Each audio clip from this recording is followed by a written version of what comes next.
নমস্কার, শেয়ারবাজ থেকে আমি শাশ্বত মিত্র। আমার এডুকেশনাল চ্যানেলে আপনাদের সবাইকে স্বাগত। অনেক দিন পর সবুজের মুখ দেখলাম আমরা।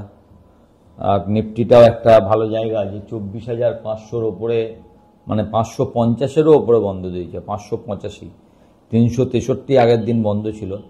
আপনাদের শুক্রবারের ভিডিও যারা দেখেছেন তারা বলেছিলাম যে আমাদের শেষ অবলম্বন 350, আর একটা দিন দেখে নিতে হয়। আমরা সবসময় ফলস ব্রেকআউট বা ফলস ব্রেকডাউন দুটোই মার্কেটে সম্ভব।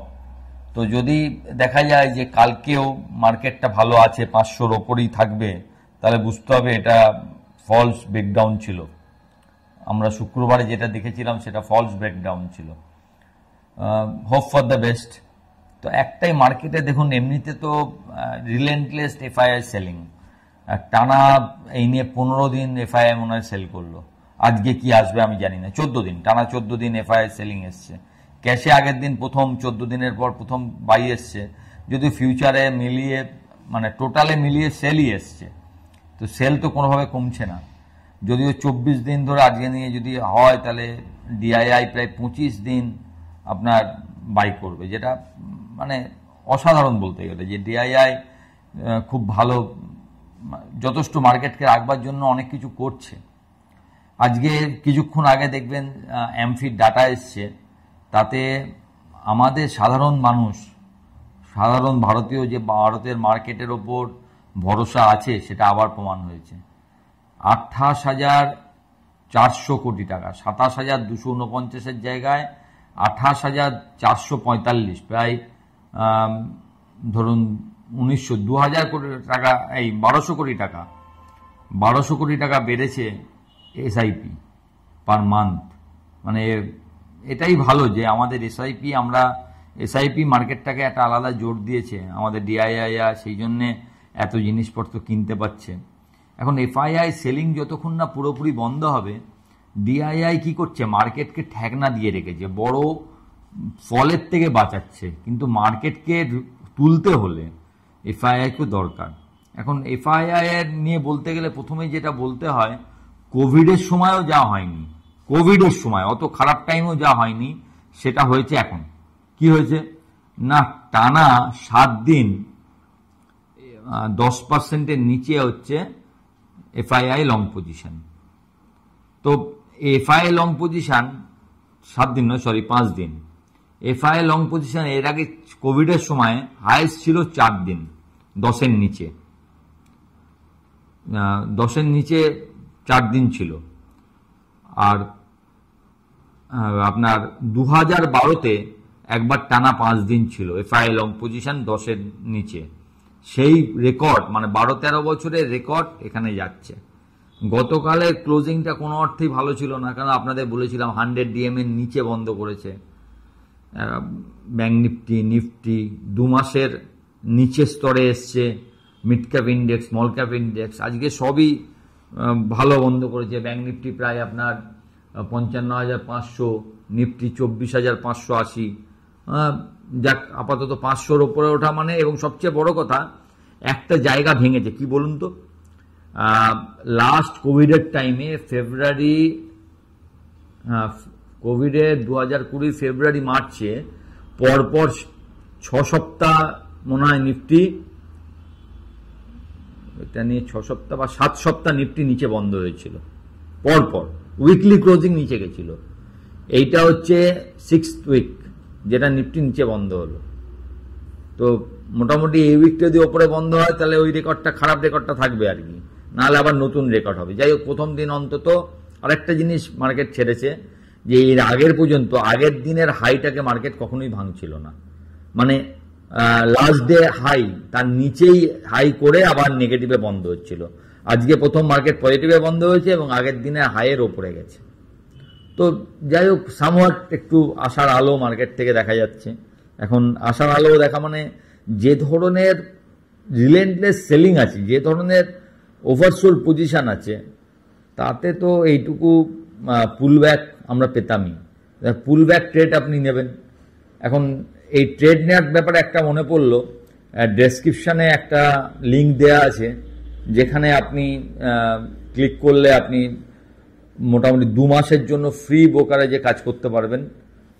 এফএনও, ইকুইটি, কারেন্সি এবং আইপিও সবাইতে ফ্রি ফর 2 মান্থস, খুলতেও কোনো পয়সা লাগবে না, জিরো ব্রোকারেজে কাজ করতে পারবেন।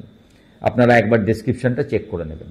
যাই হোক, মার্কেটের এই পুল ব্যাকটা কিন্তু মানে আমরা আশা করছিলাম।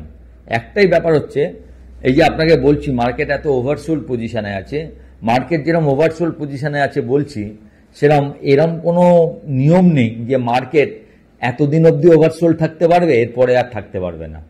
মার্কেট ওভারসোল্ড বহুদিন থাকতে পারে।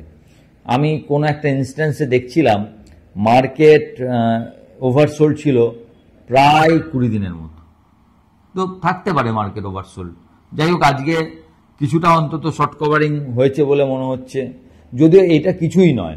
মার্কেট দেখুন মোটামুটি 25,669 মার্কেট হাই করেছিল, 669, সেখান থেকে 24,340 মতো লো করেছে। তাহলে যদি আপনি ভাবেন তাহলে পয়েন্টটা মোটামুটি হচ্ছে 1250 পয়েন্ট। এই 1250 পয়েন্টের স্বাভাবিক যদি আপনার হয় তাহলে অ্যাটলিস্ট 600 পয়েন্ট মার্কেট রিকভার করতে পারে 50% রিট্রেসমেন্টে যদি থাকি, আমি ভাবি। তাতেও 600 পয়েন্ট মানে নিচ থেকে 24,800 থেকে 25,000, আপাতত 25,650টা একটা কালকে রেজিস্ট্যান্স হবে। যদি ওটা পেরোতে পারে সেক্ষেত্রে 24,800 থেকে 25,000 এটা একটা বড় রেজিস্ট্যান্স হবে।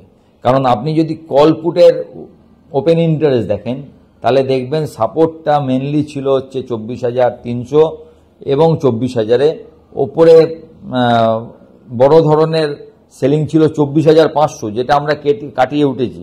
এরপরে পজিশন আছে 24,800 এবং 25,000-এ। 25,000টা পেরোনো একটু টাফ হবে। আমি জানি না এই আজকের কালকেরটাকে অ্যাভারেশন ধরবো, শুক্রবারের 24,500 ভাঙাটাকে অ্যাভারেশন ধরবো, না আজকে প্রথম দিন 24,500 পেরিয়ে যাওয়াটাকে অ্যাভারেশন ধরবো। তবে আমার যতদূর সম্ভব আমি পজিটিভের দিকেই আছি। আমার মনে হচ্ছে যে একদিনের ব্রেকডাউনটাই অ্যাভারেশন ছিল, এরপর থেকে মার্কেট 24,500টাকে, যদি না আজকে রাত্রে আবার ডোনাল্ড ট্রাম্পের কোনো খারাপ খবর আসে তাহলে আশা করা যায় মার্কেট 24,500টাকে ধরে রাখবার চেষ্টা করবে। স্টকগুলো একটু পুল ব্যাক করেছে, যদিও আপনার ডিফেন্স স্টক প্রথম দিকে যতটা পুল ব্যাক করেছিল পরের দিকে অতটা করতে পারেনি। এর মধ্যে আপনারা দেখবেন যে শুক্রবারে শনিবারে মিলে যে রেজাল্টগুলো বেরিয়েছিল সেই রেজাল্টগুলো একটু ভালোর দিকে ছিল, মানে খুব একটা খারাপ রেজাল্ট ভোল্টাস ছাড়া। টাটা মোটরের রেজাল্ট খারাপ হলো, টাটা মোটর যেহেতু অতটা পড়েছিল তাই জন্য মনে হয় বেড়ে গেল, যদিও টাটা মোটরের রেজাল্ট খুবই খারাপ। ইন্ডিয়া অপারেশনও খারাপ, জেএলআর এর বিক্রিও কম হয়েছে। জেএলআর এ ট্যারিফের যে এফেক্টটা সেটা কিছুটা বোঝা যাচ্ছে। তো এই সব মিলিয়ে টাটা মোটর যতটা খারাপ হবে ভেবেছিলাম তার থেকে অনেক ভালো মার্কেট দেখিয়েছে। মানে টাটা মোটরের দামেই এই ডিসকাউন্টেড ছিল রেজাল্টটা, মানে আগে থেকে হয়তো মানুষ যারা ভেবেছেন যে এরকম রেজাল্ট আসতে পারে, ফলে আজকের দিনে টাটা মোটরের সেরকম আমি কোনো রেজাল্টের জন্য পড়ে যাওয়া সেটাকে দেখতে পাইনি। একইভাবে কিছু কোম্পানির রেজাল্ট ভালো এসছে। এসবিআই এর রেজাল্ট আমার তো খুব ভালো লেগেছিল, সবাই যদিও অতটা ভালো বলেনি, যদিও ব্রোকারেজগুলো আপগ্রেডই করেছে। অনেকে হাইয়েস্ট টার্গেট এসছে 1,050 টাকা, এবং এসবিআই লিড করেছে ব্যাংকিং ইয়েকে। এইচডিএফসি ব্যাংক ভালো ছিল। আইসিআইসিআই এর খবর শুনেছেন যে মেট্রো সিটিতে আইসিআইসিআই মিনিমাম ব্যালেন্স 50,000 টাকা রাখতে হবে যারা 1 আগস্টের পর অ্যাকাউন্ট খুলবেন, এবং সেমি মেট্রোতে 25,000 এবং গ্রামে 10,000, এটা মিনিমাম ব্যালেন্স রাখতে হবে। তো এখন আইসিআইসিআই এর এটা ভালো না খারাপ অনেকে জিজ্ঞাসা করেছেন আমাকে। এখন ব্যাপার হচ্ছে কি, কিছু লোককে কিছু ক্লায়েন্ট আইসিআইসিআই হারাবে, আবার আইসিআইসিআই হয়তো টার্গেটই করেছে সেরকম ক্লায়েন্ট যাদের কাছে ভালো টাকা পয়সা আছে। একটা বিশেষ গোষ্ঠীভুক্ত ক্লায়েন্টকে টার্গেট করার জন্যই মনে হয় এই ধরনের ভাবনা এসছে বলে আমার মনে হচ্ছে। আলটিমেটলি দেখা যাক এটা কিরম কি হয়। রেজাল্ট সিজন মোটামুটি ধরুন এরপরে আর 2-1টাই বাকি আছে, তারপরে শেষ হয়ে যাবে। ওএনজিসি রেজাল্ট আজকে আসবে, বড় রেজাল্ট সব চলে আসবে। রেজাল্টের ইম্প্যাক্ট আর কিছু নেই মার্কেটে। এখন মার্কেটে ভালো করতে গেলে দুটো ইম্প্যাক্টই দরকার, এক ট্রেড ডিল সম্বন্ধে, 2 হচ্ছে এফআইআই এর সেলিংটা আটকানো। এফআইআই সেলিং যদি এখান থেকে আটকায় এসআইকে কিনতে হবে না, সেলিং যদি বন্ধ করে তাতেই মার্কেট কিন্তু বেশ কিছুটা উপরে উঠবে, কারণ ডিআইআই কিনে যাচ্ছে। এফআইআই যদি সাথ দেয় তাহলে শুরুর আরো ভালোভাবে উঠবে। দ্বিতীয় হচ্ছে ট্রেড ডিলের ব্যাপারে আমরা সবাই তাকিয়ে আছি এখন 15 তারিখের দিকে। আপনারা হয়তো জেনে থাকবেন এবং যারা আমার টেলিগ্রাম চ্যানেলের সঙ্গে যুক্ত তাদের সকালবেলায় জানিয়েছি, আলাস্কাতে প্রেসিডেন্ট পুতিন এবং প্রেসিডেন্ট ট্রাম্পের বৈঠক হবে। সেই বৈঠকে যদি প্রেসিডেন্ট ট্রাম্প এবং পুতিন একমত হন যে রুশ ইউক্রেন যুদ্ধ থামবে, তাহলে তো রুশ ইউক্রেনে যদি ঝামেলাই না থাকে, তাহলে আমরা কার থেকে তেল কিনলাম সেটা আর কোনো কারোর কাছে কনসার্ন হতে পারে না। রাশিয়ার ওপর যদি কোনো স্যাংশনই না থাকে তাহলে আমরা তো সবার থেকেই সবকিছু কিনতে পারি। সেক্ষেত্রে ভারতীয় মার্কেট হয়তো একটা বড় পুলব্যাকের দিকে যেতে পারে বলে আমার মনে হয়। তো লেটস ওয়েট যে 25 তারিখ আলাস্কায় কি ঘটে। আশা করব শুভ বুদ্ধির উদয় হবে। যদিও এর আগে যা বলেছেন, পুতিন বলেছেন যে আমার এইগুলো চাই, জেলেনস্কি বলেছেন ইউক্রেনের কোনো অংশ দেবো না, তাতে সমাধান সূত্র বেরোনো কঠিন। তবে হোপ ফর দ্য বেস্ট 15 তারিখ অবধি, এবং সেটাও একটা কারণ হতে পারে আজকের এই পুলব্যাকের। কারণ 15 তারিখে যদি ভালো কোনো খবর আসে সেটাকে যাতে মিটিগেট করা যায়, তাই জন্য আগে হয়তো যাদের ভালো মতো লাভ আছে তারা হয়তো কিছুটা প্রফিট বুক করতে পারে। এই সব মিলিয়ে মার্কেট একটা জায়গা রয়েছে। ব্যাংক, এসবিআই রেজাল্টের পর পিএসইউ ব্যাংক এখান থেকে একটু ভালো হতে পারে, যদি আজকেও পিএসইউ ব্যাংক ভালো ছিল। এইচডিএফসি নিজের স্ট্রেন্থ দেখেছেন, বারবার 1970-এর নিচে যেতে চায়নি, 1970 থেকে বারবার ব্যাক করেছে। তো এইচডিএফসি ভালো জায়গায় আছে। আইসিআইসিআই খবরের জেরেও 1420-র নিচে যায়নি। তো হোপ ফর দ্য বেস্ট, দেখা যাক। এখন একমাত্র নিফটি থেকে রিলায়েন্স অনেকটা পড়েছিল, আজকে কিছুটা উঠেছে, 1386 টাকায় বন্ধ করেছে, 1360-62 অব্দি লো গেছিল। রিলায়েন্স যদি 1400 টাকার ওপর চলতে পারে সেক্ষেত্রে মার্কেট আর একটু স্ট্রেংথ পাবে। ভালো থাকবেন। এই মার্কেট কিচ্ছু বোঝা যাচ্ছে না, সেই জন্য ওভারনাইট পজিশন যতটা সম্ভব কম রাখবেন এবং রাখলেও হেড নিয়ে রাখবেন। ক্যাশে আগেই বলেছি আইটি সব অল্প অল্প করে অ্যাকুমুলেট করা যায়, এর বেশি কিছু নয়। ট্রেডিং যারা করেন একটু সাবধানে থাকবেন, ইনভেস্টারদের জন্য কোনো চিন্তা নেই। ভালো থাকুন। ভিডিওটা ভালো লাগলে একটু লাইক, শেয়ার এবং যারা প্রথমবার দেখছেন সাবস্ক্রাইব করবেন এবং আমার টেলিগ্রাম চ্যানেলের সঙ্গে যুক্ত থাকবেন। এখানে আবার বলে দিই, এই টেলিগ্রাম চ্যানেল ফ্রি চ্যানেল, এখান থেকে কাউকে কোনো কিছু পেড সার্ভিস নেওয়ার জন্য বলা হয় না। এই কোনো টেলিগ্রাম চ্যানেলে আমার নামে বা শেয়ার বাজার নামে যদি দেখেন যে পেড সার্ভিস চাইছে বা টাকা চাইছে, জানবেন সেটা কমপ্লিটলি ফলস। আপনার সঙ্গে মানে আপনার প্রবলেম হবে সেই চ্যানেলে যুক্ত হলে, কারণ আমরা কোনো পেড চ্যানেল চালাই না। নমস্কার।